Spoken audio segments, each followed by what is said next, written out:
Maybe you could give us a 2-minute origin story of this. We're going to watch a movie trailer in about 2 minutes. I'm going to move some of this equipment out of the way of the screen. But tell us about the story of how The Force of Things, which is Ashley's most recent opera, came to be. Well, it began in a bar not so far from here with a man who's sitting right over there looking very embarrassed right now, actually. That's Ryan. Wave to Ryan, everybody. Hi, Ryan.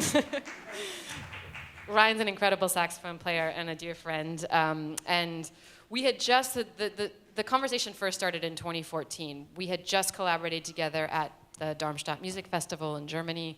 And we had both moved to New York from Darmstadt. So we were fresh off the boat. I was moving from Paris. Ryan was moving here from Chicago, starting his formal job with ICE. He had been collaborating with them for a while. But we went to a bar. Ryan says, listen, we'd love to work with you. Can we talk about a new piece? And I said, great, I want to make a puppet opera. And his eyes kind of lit up. And it started this very long process, which is very much still in process. We just premiered a 40-minute immersive installation version of this piece. I'll tell you a little bit more about it in just a minute. And we're doing it again in March, I guess, in Ann Arbor. And then in October, we're very excited. It's going to be featured in the Peak Performances series out at Montclair State University. It's going to be a fully expanded 90-minute version of the piece, completely immersive. And yeah, it's unfolding. And there's been many spin-offs, and you're going to see one of the spin-offs tonight. So what is this strange puppet opera? It's perhaps a misnomer to call it that. That was the beginning, and then, as Ross said, there have been many twists and turns along the way. The project is a collaboration with my brother, who is an architect and looks scarily like me. We're not actually twins, but it confuses people. I wish he was here. He teaches at the University of Michigan, which is where we're going on Monday, I guess. Because we're also teaching a class about the force of things, this project we're telling you about. Right, so Adam and I wanted to make this project. We've collaborated together before. This is turning into longer than 2 minutes, so sorry, forgive me. Right, and we have worked together before. I had been branching out into, away from just concert music and into more immersive installation environments. We met together on this project and wanted to explore a type of drama that's as power as the drama we traditionally associate with opera. But I wanted to do it in a space that didn't rely on human melodrama, didn't rely on uncles killing nephews because they're in love with, I don't know, however the whole kings and the hysterical women. And I wanted to try to get away from all of that. And I was wondering if we could create intense, charged, empathetic connections with materials that don't rely on character and don't rely on narrative, with strange materials that kind of elicit references. They sometimes look like melting ice. They sometimes look like folding flesh. They're put under slow processes of tension and strain, and they carve this dramatic arc. But again, they don't rely on text, and they don't rely on narrative. We staged this for the first time, a little excerpt of it at Miller Theater, again, a kind of work in progress last February when ICE performed a portrait concert of my work. Did another musical excerpt of it at Roulette in May, and then, as I mentioned, we did a fully immersive 40-minute version of the piece in Darmstadt just in August. Yeah. That's right. Something like that. That's the story. Okay. And I think one of the processes inherent to the documentation that we do is to build summary videos or trailers that not only summarize what the piece is about and some of the salient features, but also the process of making it. So you'll see this. We're going to show, Evan's going to screen a 3-minute trailer that gives you a window into the opera The Force of Things, and we hope you'll join us in Montclair State University in October 5th, 6th, and 7th for the American premiere of the full version. And immediately after that, we'll launch into describing what these speakers are and the origin story behind them and how they're going to make this new piece.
brief window into the piece.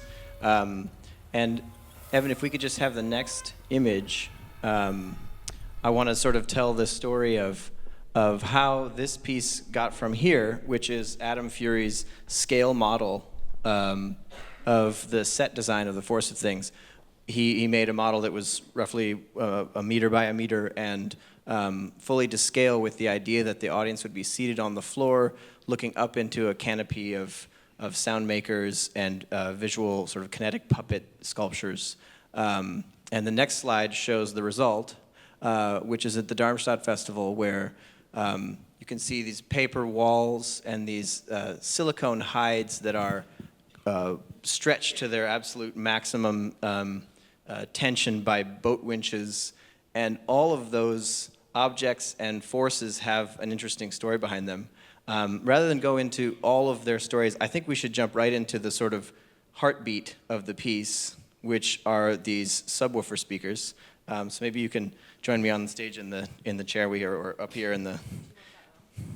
Yeah, let's turn it on. Is it going to feedback with your mic? Nope. So these are the speakers that are responsible for really low frequencies. Normally they would be inside a box, but we took them out of the box, and you probably already know that humans can hear a range of tones. You can hear, when you're a baby anyway, roughly 20,000 hertz at the highest note, all the way down to about 20 hertz. And most mammals have some sort of range like that. I was looking it up this morning to see what the lowest listener is. And large whales, gray whales and blue whales, can hear down to about 2 hertz. So when they feel something pulsing twice a second, they actually feel that as a pitch. Whereas we lose that hearing at 20 hertz and maybe even a little bit higher. So these are actually emitting a very, very loud sound right now. But you can't hear it at all because it's 11 hertz or 10.67 hertz. Tell me how you found 10.67 hertz to be the magic heartbeat of The Force of Things.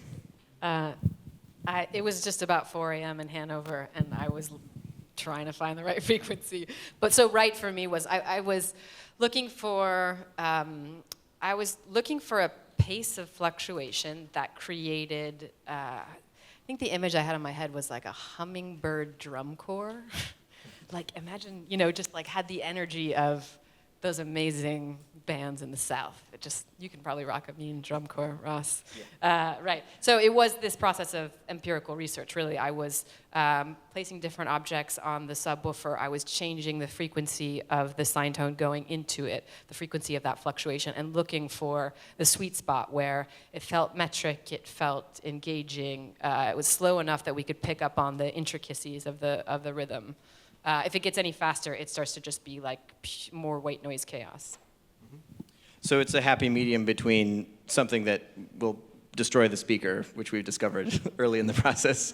At 8 hertz was a little too much for the amps and the speakers, and something that would sound like a low hum, kind of like your appliances might make in your home. And that happy medium served as this really addicting earworm of a pulse, which permeates the entire piece. And the speakers, we discovered them via this really interesting process. We were actually trying to make water fall out of a tube and make a sine wave. So we took a tube and put it on the edge of the speaker, and it splashed the water all around. It kind of worked, but it wasn't exactly what we were looking for. But we discovered here's this precisely controllable piston that basically renders all percussionists obsolete. And we could drive various things with it. So you saw in the video, there are these paper walls that surround the audience, driven by 20 of these speakers. And when you connect the speaker with a little piece of fishing line to the paper with a bobby pin, the whole wall shakes. And so you can control the location of a shaking wall. It's like someone's just tickling your spine from behind you. And it makes a really eerie and visceral environment to be in. And that's what starts the piece. And gradually we start interacting more personally with these speakers, touching them, adding objects to them, and we hear this frequency of 11 hertz as a rhythm. And so that's what drove the nature of this piece that we're working on now. I think what I'd like to do is just perform it for you, Okay. and then you can help us build this piece together. We'll get your feedback, get your thoughts, and your questions, and then maybe we'll do it again with some of those thoughts integrated. How does that sound? Let's try it. Okay, great. Thank you, Evan.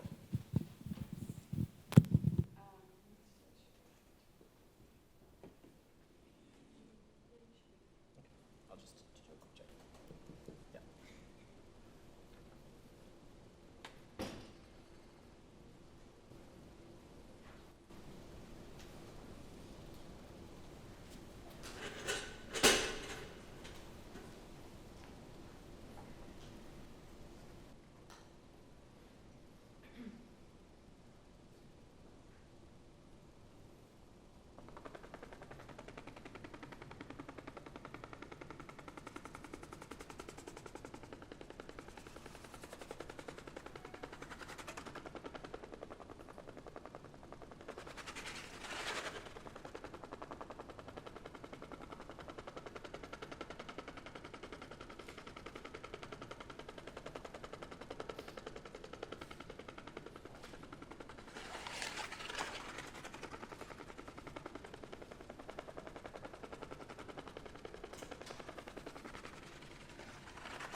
That was a pre-premiere of Shiver 2.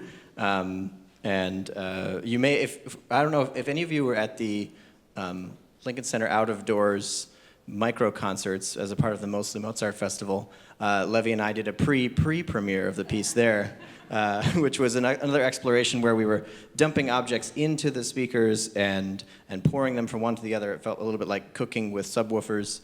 And at the end, we decided that it was a little bit more nuanced to be able to have these boards that help to keep everything contained and move from timbre to timbre a little bit more smoothly. Tell me what you thought. What should I do differently next time? He really wants me to do this in public. It was great. And I would love to hear everybody else's questions too. So for me, the biggest, but I'll give you a few quick reactions. So for me, the biggest issue are the edges, like the edges between timbres. That's where we need to get really specific and precise. And as I told you a bit earlier today, I think you're really missing an opportunity with the talkbox. When we worked on it in Tremper, I think somehow you're too concerned with the microphones and you're not giving yourself time to really rhythmically engage that. You're still only timbrally engaging it in these slow kind of transformations, which I think is really a place that we can explore. As I mentioned earlier today, I mean, my favorite times are when you let your polyrhythmic intuitions loose. And you do that most when you're not holding the microphones, actually, when you have your hands, you have tactile engagement. So right now, I think I love the feedback. I think there's lots of ways that we can tune it and make it interesting. But right now, you're sacrificing the polyrhythmic specificity for that kind of harmonic drone. And I think it's a bit of a loss. There's a balance there that we need to strike where whether it's one hand free to like give it the polyrhythmic pulse and one that's exploring that drone, or whether it's just a matter of pacing of how long we stay in one timbre until the next. Yeah. Yeah. And this is the process that we go through when we make a new piece. And we've worked on it over the summer. And at Mount Tremper Arts, which is a beautiful barn in the Catskills that hosts residencies for artists like Ashley and Ice. And we discovered the talk box there, but raise your hand if you have no idea what this tube is doing. Okay, cool. It would be a shame not to explain it. It's taking the sound of this microphone, whatever comes into it, and putting it into a speaker, but that speaker is directed only into the tube. So instead of water coming through the tube, there's sound pressure coming through the tube. And then I can take the tube and put it into my mouth And by changing the sound of the shape of the cavity of my mouth, of the volume of air, it changes the timbre. It's just like A-E-I-O-U is B-U-D-do-do makes different shapes. You can make that same principle happen with the talk box. And maybe you've seen Peter Frampton use the talk box, among many others, in sort of the, I don't know, 80s, 70s for sure. But this is not a new invention, but I think what's interesting is that the entire system is a closed system, in that the microphone and the speaker are driving each other, as opposed to introducing new sounds to the microphone. It's a closed loop, and carefully controlling that loop is the difference between deafening feedback and some sort of rich harmonic indeterminacy. What questions do you all have? Yes, in the middle, Becky. Thanks, guys. This is great. I just wondered, actually, if we could talk a little bit about the relationship between what the audience hears and what the audience sees. And I'll give you, so my perspective in hearing this piece is what I really want is like a video feed from above, and I see what the objects are. But I also feel like one of the things I love about your work is I often don't know where the sound is coming from, right? So when I saw the percussion, cello, and piano, and until the piano parts were demonstrated, I might not even have known which instrument was creating that sound, and I find that kind of magical too. So there's that piece, and then the other one is obviously with the collaboration with your brother. There's an immersive visual aspect, and that wouldn't exactly fit with a close-up video of exactly how the sound is made. So I just wondered how you think about what you want the audience to experience, whether the visuals could be totally disconnected from the production of the sounds or anywhere in between. Yeah, it's a great question. I think it is really different in this format versus in the object opera, and in the version we did at Roulette. So in the object opera, these subwoofers are actually surrounding the entire audience. At peak at Montclair, they'll also be probably dispersed throughout the audience as well. So everybody's kind of near one of them.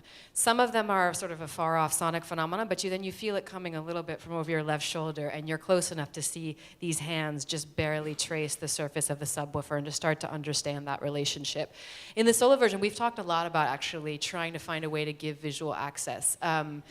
And if we have a staging option of staging it in the round, where Ross he's got to get better at sitting cross-legged. It's a gap in his performance skills right now, but we're working on yoga.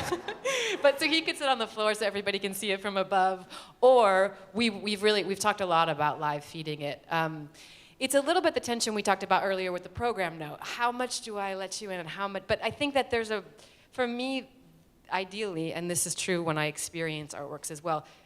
So the beauty of music is that it happens in time, right? I can mystify you and then reveal and then mystify and reveal. And there's something in that rhythmic undulation between the not knowing and the kind of grounding understanding of the universe that we're in that I think about compositionally and really try to get better and better at as I progress. It's hard to select a person, but you just are about to put your hand down, please. Does the choice of your frequency have anything to do with the length of the wavelength? Well, it does in the sense, not in like a Pythagorean, I think it's the distance between Jupiter and Pluto or something sense. So not in an abstract sense, but in a literal sense. So all that a speaker's doing, when we talked about hertz, but we didn't really explain what that is. Yeah. You may know, but in case somebody doesn't, all a speaker is doing is pushing air. It's pushing air at a particular frequency, like a particular rate. It's a rate of movement. So when we talk about 2 hertz, it means it will repeat its movement, its periodic movement, twice in a second. A 10 hertz movement will be a smooth undulation. It will repeat 10 times in a second. 40 hertz, 40 times. 80 hertz, 80 times. So the distance of that waveform, the rate of it, is what I was changing in order to look for this particular frequency. And we could do a different frequency. It's just a really good, yeah. True. We could just to demonstrate. Yeah. Okay. You'll get a sense. Demonstrate that this sound can go from from a audible tone and then become this oscillating thing. Okay, I've got the mics off anyway. But the waveform, the wavelength, the frequency, the number of times per second that it peaks, and also the amplitude, how loud the waveform peaking is, are the parameters that we're adjusting, where waveform and frequency are coupled. So put something in the first. So this speaker on the left, I'll put this little beaded chain in. That's our magical 10.67 hertz. So I'll just sort of just leave it in. Leave it in? Okay.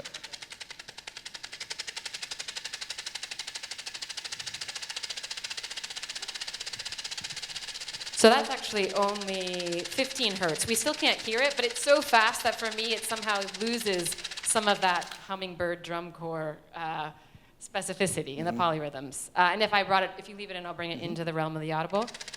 So we're now 16.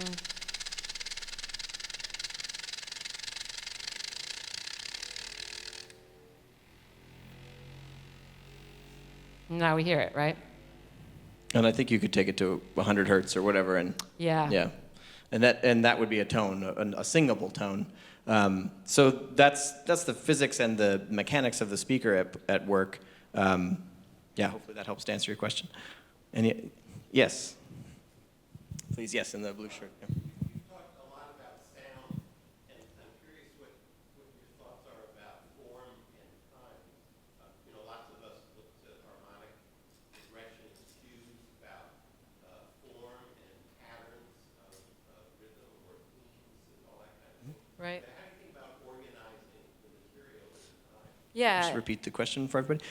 Talking about structure or time. And how the music unfolds over time, as opposed to the sound out of time or the pitch out of time. It's really different piece to piece. So in the first piece we heard tonight, I was looking for a kind of manic, episodic, these manic episodic fits. So it's much less of a linear kind of growth than the Force of Things was. So that's sort of how, therefore, I managed its proportions. The Force of Things really starts in this impossibly still place. It's almost inaudible, but there's a saturation of slowly shifting colors. You start to feel these paper walls undulate around you. At first it sounds like it's a breeze from outside, then it sounds like rippling leaves, but then you start to understand there's actually trajectories of that sound, of that, the movement of the paper, and then it amps up slowly and slowly until it's this really electric charge. It kind of just crosses the border from a naturalistic reference into this strange kind of voltage, which is swimming around the audience. And that's when we slowly introduce the singers, who we got a brief snippet of them with their bullhorns in the fabulous trailer that Ross and his team made. So in the Force of Things, there's so much information. There's visual information, there's proprioceptive information, like where is it coming from, how does it relate to my body. There's obviously sonic information. Everything is new, and so the pace of reveal actually is much, much slower, because I'm looking to create a kind of electric alertness. So like, and playing again with this, everything is so strange. I give people a lot of time to be strange, to feel estranged, and then to find themselves. And then the goal is always, once they understand the material, to then undo that understanding and take the material, both the physical material, the lighting material, and the actual sonic material, to a new place of estrangement. And then that process of doing and undoing continues. But again, that piece is 40 minutes long and much more directional, actually, than the one we heard this morning. Yes. Thank you. And you said it really has been incredible. But you said there was no narrative, so I held on to that because I'm really looking for a narrative, and I so appreciated your presentation before the first piece. But you said there's no narrative now. But now you mentioned the word estrangement. Is that kind of a narrative? Because all of a sudden there's this enormous gap in listening to this music. Is this the narrative? Are you feeling estranged? I feel very estranged. So the question is whether estrangement is a particular goal. Is that right? Or one of many goals? Yeah. So what is the meaning of this? So what you said when you said there's no narrative, I thought, well, then she means there is no narrative. I'm in this la la land somewhere. But now you say estrangement, so maybe that's the meaning. Yeah. That's where I'm coming from. Tricky questions you all are giving me. I love it. When I say that there's no narrative, excuse me, I'm really linking it to, we use the word opera for a reason in this project. It's called an opera for objects. And that's because I was looking for a kind of pathos, a kind of continuity, a dramatic evolution, but one that didn't rely on specific characters or specific figures who were going through types of human tribulation that we would understand and empathize with. So when I'm avoiding narrative, it's not that I'm avoiding intention, or it's not that actually, I mean, I could tell you my strange story about every scene in the object opera, and we have a very, what will sound to everybody else like a bizarre alien language, but to us is entirely intuitive about every moment and how it happens, both with Ross, co-designer, and my brother Adam, the architect, but Levy and Rebecca and Ryan and all the players and who helped us with it. We've developed our own understanding about the consequence of each moment and why it happens and why it comes.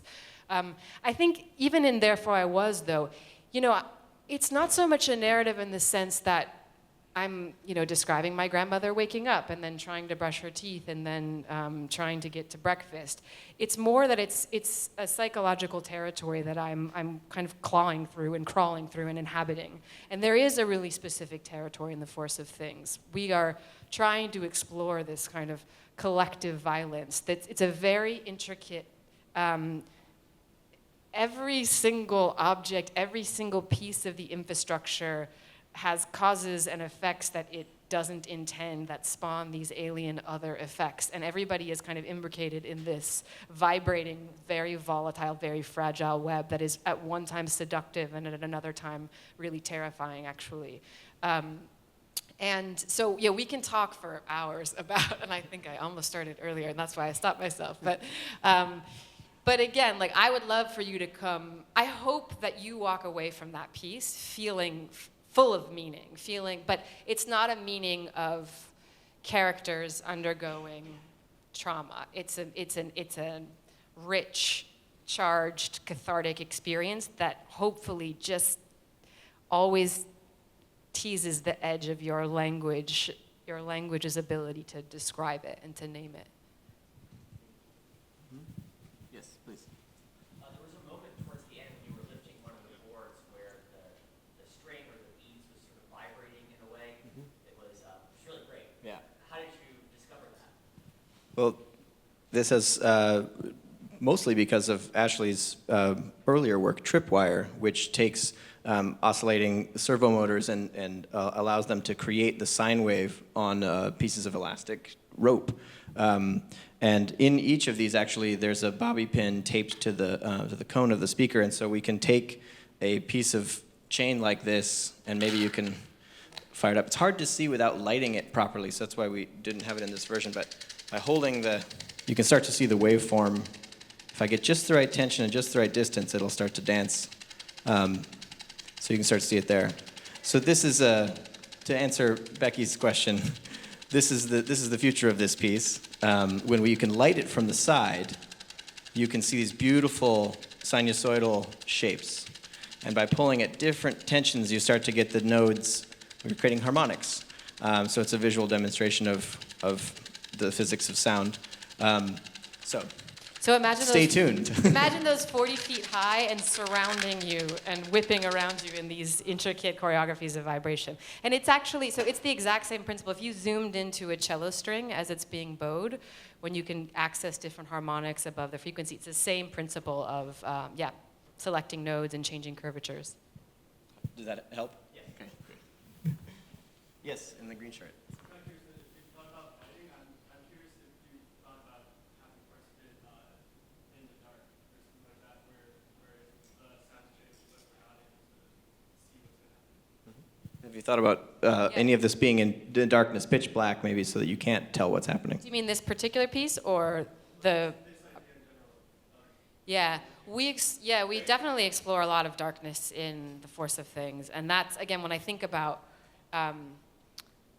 We were talking about composing time, so we think about composing pitch over time, but there's also this composition of estrangement and grounding and coming back to estrangement. One of those arcs of time is also, okay, we're in this multimedia environment, right? There's different aspects, perceptual inputs that we're controlling. They don't always have to be omnipresent. There's a counterpoint, there's a contrapuntal logic to, is vision is vision up front? Is sound up front? Is space up front? Is it a lighting moment? We're kind of constantly trying to shift that hierarchy. And I think actually it's a place that Adam and I have really tried to anchor our work. Very often when teams of artists come together, they go to narrative to find their way through. So you have a great set designer, you have a great librettist, you have a great lighting designer, a composer, a director. Everybody comes together around the story, and that's where they meet. Adam and I clawed through the darkness and tried to find this language that doesn't ever privilege, where you know, the visuals aren't just there to accompany the sound, and the sound isn't just there as a soundtrack to the visuals. It's something more elastic and more intention and more in evolution throughout the experience. Yeah. And who's got a last question for us? Yes, please. Going back to my question from the last piece, how do you notate this? How are you going to repeat it? Well, I will reveal right now that it's right now a set of instructions written on this note card. But if we were to consider GChat and Gmail email exchanges as notation, it's tomes. It's hours and hours long, and we've had Skype sessions, and this is pre-notation. And I think we'll find the materials, and then what happens next. It's interesting. So the version we saw a snippet of in the video that we did at Roulette in May is going to be performed in San Francisco in a couple of weeks by a different group. So it's the first time it's leaving ICE. Oh dear, what will I do? And so I'm in this process now of trying to decode this alien language I was mentioning before that's very intuitive to all of us and find a way to translate it. With Shiver, the ensemble version, which is 2 singers and 5 players, yeah, again, it's about choreography. This version I'm writing for Ross is going to be a lot more rhythmically intricate. I think what will end up happening is that I will carve very specific sequences for these edges that I mentioned, these transitions between the different timbral spaces. To me, those have to happen at really just the right way to keep the momentum of the piece propelling forward. But then within those timbral spaces, he needs the freedom to let his hands and his ears just be in dialogue and look for these nuances, which again, you can't totally dictate. You have to feel and like ride, which you do very well, Ross. Thank you. So thank you so much. Thank you.